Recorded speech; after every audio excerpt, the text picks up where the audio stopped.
En este video, arrojaremos luz sobre lo que significa convertirse en quien eres y, en el proceso, exploraremos algunas de las fascinantes percepciones psicológicas de Nietzsche. Innumerables filósofos han intentado comprender la mente humana, discernir sus tendencias, prejuicios, potenciales, naturaleza y origen. Pero Nietzsche afirmaba que todos aquellos que lo precedieron estaban cegados en sus aventuras psicológicas, no solo por una aceptación incuestionable de las creencias y estándares morales socialmente predominantes, sino, más significativamente, por el temor a explorar las profundidades dentro de sí mismos. En Así habló Zaratustra, Nietzsche explicó, hasta ahora, toda la psicología se ha atascado en prejuicios morales y temores, no se ha atrevido a descender a las profundidades. Nietzsche concibió la psique como constituida por capas multidimensionales y poseyendo una complejidad que hace que un conocimiento total y completo de ella sea imposible. Heráclito, el filósofo griego presocrático cuyos aforismos ejercieron una fuerte influencia en el desarrollo de las ideas de Nietzsche, capturó la complejidad de la psique: si la buscaras, no encontrarías los límites del alma, aunque recorrieras todos los caminos, tan profundo es su alcance. ¿Cómo puede el ser humano conocerse a sí mismo?, preguntó Nietzsche. Es algo oscuro y velado, y si la liebre tiene 7 pieles, el humano puede desprenderse 70 veces 7 y aún no ser capaz de decir, ahora eso es lo que realmente eres, eso ya no es caparazón exterior, punto. La mayoría de las personas, temiendo las complejas profundidades internas, permanecen en la superficie de su psique, atentos diligentemente a su comedia común y en absoluto a sí mismos. Nietzsche, que no seguía a la multitud, tomó un enfoque contrario, emprendí algo que no todos pueden emprender, escribió en el prefacio de Así habló Zaratustra, descendí a las profundidades, excavé en los fundamentos. El temor a descender a las profundidades de la propia psique no está infundado, por lo que es algo que no todos pueden emprender.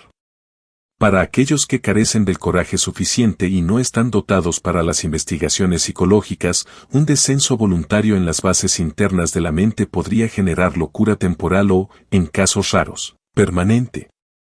Al escribir sobre los peligros que enfrenta el aventurero y navegante de ese mundo interior llamado ser humano, Nietzsche escribió, entra en un laberinto y multiplica 1000 veces los peligros que la vida misma conlleva, de los cuales no es el menor el que nadie puede ver cómo y dónde se pierde, cómo se vuelve solitario y es desgarrado por algún minotauro de la conciencia en una cueva.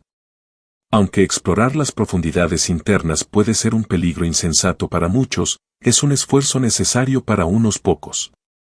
La psique de una pequeña minoría de individuos, en comparación con la masa abrumadora, está constituida por mayores profundidades y un mayor grado de agitación. Para asegurarse de que no sean desgarrados por las contradicciones, conflictos y abismos internos, tales individuos se ven impulsados hacia adentro para explorar y imponer orden en su psique, forjándose y esculpiéndose en una totalidad armoniosa. Nietzsche presentó a Goethe como el individuo ejemplar que pudo imponer forma a su caos interno. Lo que quería era la totalidad, escribió Nietzsche, describiendo a Goethe. Se disciplinó hacia la integridad, se creó a sí mismo. Crear uno mismo no significa formarse a partir de la nada. Como seres humanos, no podemos, como algunos afirman falsamente, ser formados de cualquier manera que deseemos. Cada uno de nosotros, según Nietzsche, tiene una naturaleza profunda y duradera que establece límites definidos sobre quiénes y qué podemos llegar a ser. En el fondo de nosotros, realmente, muy adentro, hay, por supuesto, algo incognoscible, alguna piedra de granito de fatum espiritual, destino personal o destino, de decisión predeterminada y respuesta a preguntas seleccionadas previamente. Cuando está en juego un problema cardinal, habla un «esto soy yo», inmutable. Nuestra naturaleza está moldeada no solo por experiencias tempranas de vida personal y los rasgos y disposiciones heredados de nuestros antepasados, sino también, según Nietzsche, por fuerzas históricas. Las tradiciones y experimentos de culturas pasadas continúan viviendo en nosotros, influyendo en nuestra vida y experiencia desde las capas más profundas de nuestra psique. El pasado de cada forma y modo de vida, de culturas que antes yacían una al lado de la otra o una encima de la otra, ahora, fluye en nosotros, las almas modernas, nuestros impulsos corren por todas partes, Nosotros mismos somos una especie de caos. Dado que el pasado de cada forma y modo de vida continúa viviendo en nosotros, Nietzsche propuso que necesitamos participar en una exploración activa de la historia si deseamos alcanzar el autoconocimiento. La autoobservación directa, escribió, no es suficiente para conocernos a nosotros mismos, necesitamos la historia, porque el pasado fluye en nosotros en 100 oleadas. Del mismo modo que el pasado continúa viviendo en las culturas modernas, encarnado en mitos, tradiciones e instituciones, así también nuestra psique ha sido moldeada por épocas pasadas.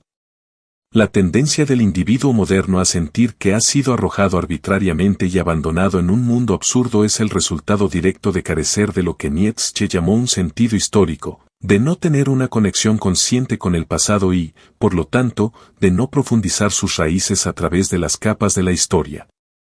En un ensayo temprano titulado Sobre el uso y abuso de la historia para la vida, Nietzsche contrastó la condición de un pueblo que ha perdido la fe en su historia antigua y ha caído en una búsqueda constante de novedades tras novedades, con el individuo que ha cultivado un sentido histórico y ha alcanzado el sentido de bienestar de un árbol por sus raíces, la felicidad de conocerse a sí mismo de una manera no totalmente arbitraria y accidental, sino como alguien que ha crecido a partir de un pasado, como un heredero, flor y fruto.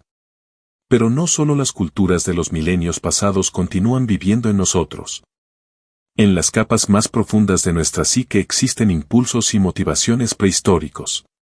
Así como nuestro cuerpo contiene reliquias de etapas de desarrollo anteriores que se remontan incluso a la era de los reptiles, nuestra psique contiene en sus profundidades impulsos primitivos que se remontan a la prehistoria de la humanidad y la animalidad.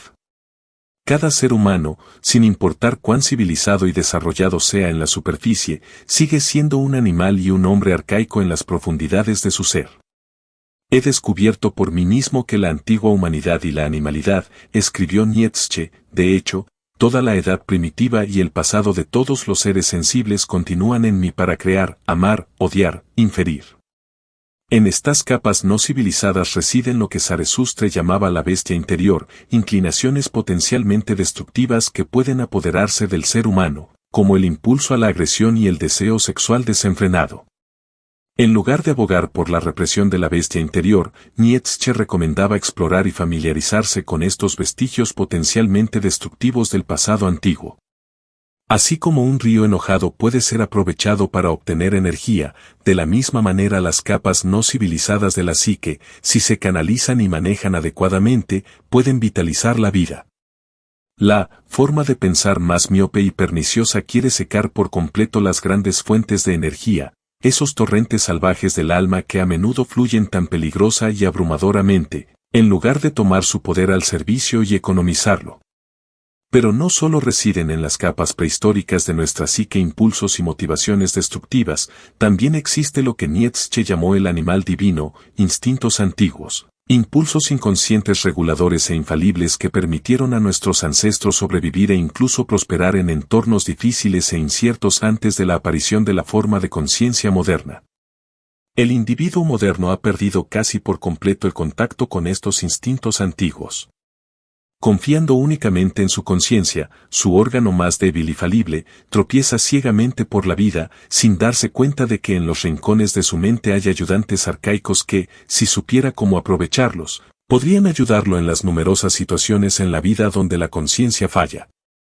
Hablando del individuo moderno, Nietzsche escribió, ha perdido y destruido su instinto, y ya no puede confiar en el animal divino y soltar las riendas cuando su entendimiento titubea y su camino lo lleva a través de desiertos. La presencia de impulsos históricos, prehistóricos y animales ha contribuido a la existencia de una abundancia de impulsos y motivaciones contrarios en nosotros. Nosotros mismos somos una especie de caos, como lo expresó Nietzsche. En contraste con otros filósofos que han postulado que la mente humana es ante todo algo unitario, Nietzsche la proclamó radicalmente como una multiplicidad, una agregación de entidades psicológicas entrelazadas. La imagen más general de nuestra esencia, escribió, es una asociación de impulsos, con una rivalidad constante y alianzas particulares entre sí. conceptualizando la psique humana como una estructura social de impulsos y afectos, como una especie de ciudad en la que numerosas subpersonalidades en conflicto viven simultáneamente. La tarea que Nietzsche se planteó a sí mismo y a sus lectores fue armonizar la abundancia de impulsos y motivaciones contrarios y proporcionar coordinación a la multitud de fuerzas en competencia en el interior. Propuso que dicha coordinación se puede lograr a través de la agencia de una idea organizadora o pasión dominante, un impulso dominante que forma el centro vivo de la psique y coopta a todos los demás impulsos para que actúen en subordinación a su fin. La idea organizadora no se encuentra a través de un acto de voluntad, sino que, al poseer un tipo de inteligencia propia, se revela a lo largo de la vida de uno. Solo es necesario estar atento a tal impulso dominante y no obstaculizar su crecimiento y actividad. La idea organizadora destinada a gobernar sigue creciendo en lo más profundo, comienza a dar órdenes, lentamente nos conduce de vuelta desde caminos laterales y equivocados. Prepara cualidades y aptitudes individuales que un día resultarán indispensables como medios hacia un todo, una a una, entrena todas las capacidades subordinadas antes de dar una pista de la tarea dominante, meta, objetivo, o significado, punto. La idea organizadora, en otras palabras, organiza la multitud de fuerzas en competencia en la psique de uno de manera que le permite esforzarse con devoción centrada en un objetivo heroico que da sentido a la vida. Nietzsche resumió la importancia de la idea organizadora en dar forma a la psique en la siguiente nota no publicada. Es un mito creer que encontraremos nuestro yo auténtico después de haber dejado atrás o olvidado una cosa u otra. Hacernos a nosotros mismos, dar forma a partir de diversos elementos, esa es la tarea. La tarea de un escultor. De un ser humano productivo. Las percepciones psicológicas de Nietzsche son amplias, variadas y siempre penetrantes, resultado de su ardiente convicción de que la psique del hombre moderno necesitaba ser diseccionada. Pero a pesar de sus agudas observaciones, hay críticos que afirman que sus percepciones sobre la naturaleza de la mente humana son irrelevantes debido al hecho de que a la temprana edad de 44 años cayó víctima de una enfermedad mental que lo acompañó hasta el final de su vida relativamente corta. Pasando por alto el hecho de que su enfermedad puede haber tenido un origen orgánico, hay quienes podrían preguntar, ¿por qué debería alguien prestar atención a ideas sobre cómo convertirse en quien eres de alguien que enloqueció? Para responder a esta pregunta, concluiremos con un pasaje inquietante de las notas no publicadas de Nietzsche, en el que parece prever el destino que le esperaría más tarde en la vida. Hay un dicho falso, escribió, ¿cómo puede alguien que no puede salvarse a sí mismo salvar a otros? Suponiendo que tengo la llave de tus cadenas, ¿por qué deberían tu cerradura y la mía ser la misma?